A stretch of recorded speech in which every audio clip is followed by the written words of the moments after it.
उस वक्त तो ये जनाब बुरका था ही नहीं। तो वो ऐसे सारी बातें दलीलें सबूत करके, तो वो ये सारी बातें करके इस बात के ऊपर इतनी तनकीद, इतना बहस मुबैसा करके हत्ता के उसको मानने से इनकार कर देता है। और यूं जो है ना वो तौबा से भी उसको जो है ना वो महरूम हो जाता है, और उसके अंदर जो हया, शर्म, ईमान की गैरत जो होती है ना, वो उसकी जो तरक्की होती है ना वो भी रुक जाती है। तो एक तो ये है, मैं आपको एक छोटा सा वाक़या सुना फिर आपको समझ आ जाएगी। इमाम हुसैन रज़ी अल्लाह तआला अन्हु जब करबला के लिए गए ना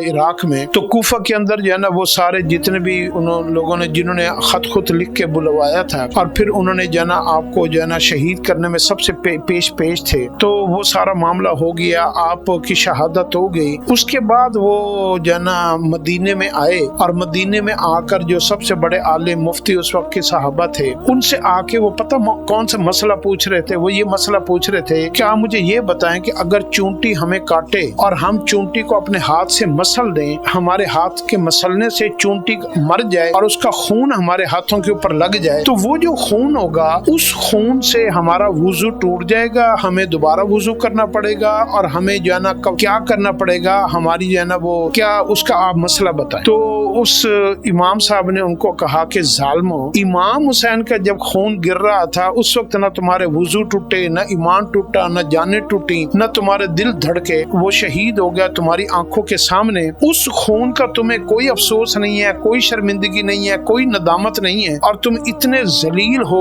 कि तुम आज चूंटी के खून के बारे में सवाल करने बैठे हुए हो, और इमाम हुसैन के खून के बारे में तुम्हें आज तक कोई शर्मिंदगी नहीं है। तो जब इंसान ने बात नहीं माननी होती ना, तो फिर बड़े से बड़े दलील, खून, बड़ी से बड़ी बात को भी ना वो नजरअंदाज कर देता है। और जब नुक्ते निकालने होते हैं ना, और नुक्ता चीनी करनी होती है और तनकीद करनी होती है, फिर वो छोटी छोटी बात को चूंटी के बराबर भी बातों को लेकर बैठा होता है। जी ये तो है ही नहीं, इसमें तो ये जवाब है, ये तो इसमें तो ये लिखा हुआ है, तो ये तो आप इस तरह बता रहे हैं, ये तो इस तरह बता रहे हैं। पर्दा बेसिकली ना औरत का, मैं अब आपको मुख्तसर बता दूं, औरत का पर्दा एक खामिद के, अगर आप कभी बैठकर तन्हाई से पूछना, जो एक अच्छा शरीफ पाक दामन नेक खामिद होगा, वो कभी भी अपनी बीवी को, बहन को, बेटी को, माँ को इस हालत में कभी बाजार में नहीं देखना चाहता कि अगर वो लोगों की सोचें पढ़ लेने के, लोग उसकी माँ बहन को नंगे जिस्म के साथ देखकर क्या सोच रहे हैं।